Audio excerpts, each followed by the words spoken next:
No, we're not looking at that. We have many countries that are coming to negotiate deals with us, and they're going to be fair deals. And in certain cases, they're going to be paying substantial tariffs.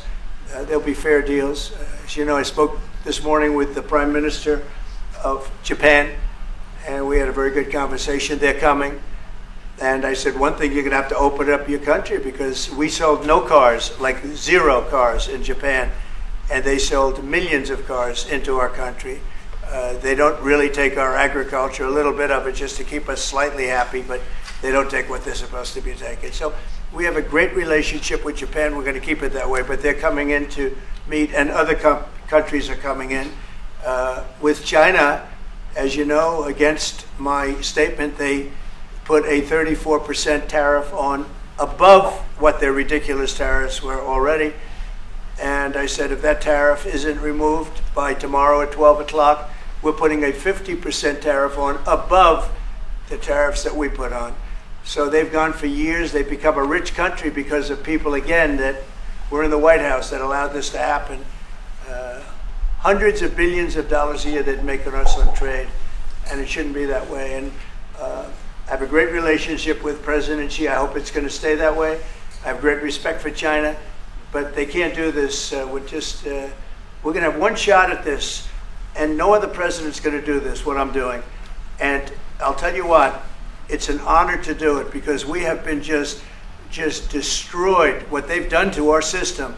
You know, we have $36 trillion of debt for a reason. And the reason is that people allowed it to get that way. So we'll be talking to China. We'll be talking to a lot of different countries.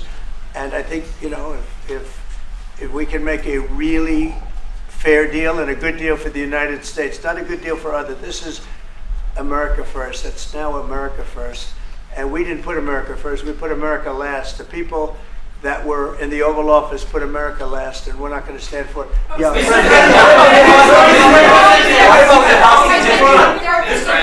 ahead. Who's going to represent the U.S. in the talks with the Go ahead.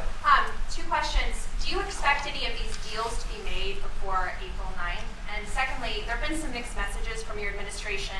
You're talking about negotiations, and yet others in your administration are saying that these tariffs are actually permanent. What is the actual? Well, it could be. They can both be true. There can be permanent tariffs, and there can also be negotiations, because there are things that we need beyond tariffs. We need open borders. You know, we almost had a deal with China where we're going to open up China. It was almost done. Some of you remember it during my first term, and it was very disappointing. We ended up making a great deal. $50 billion worth of product was sold. $50 billion. You'd like that in Israel. And I made that deal, but it wasn't the deal that I wanted. It was the deal that I wanted was that, plus they were going to open up China so that our companies could go into China and compete with other countries and China for for a large number of people. And at the very end, that deal was terminated, and we went to a piece of the deal. And so there are a lot of things outside of tariffs, but tariffs are very important. But there are a lot of things like opening up countries that were totally closed. China's essentially a closed country. In fact, it is a closed country. And what they do is they charge tariffs so that if you sell cars or if you sell anything, nobody's going to buy it because the price is out of control. But that's true with a lot of other countries also. So we're going to get fair deals and good deals with every country. And if we don't, we're going to have nothing to do with them. They're not going to be allowed to participate in the United States.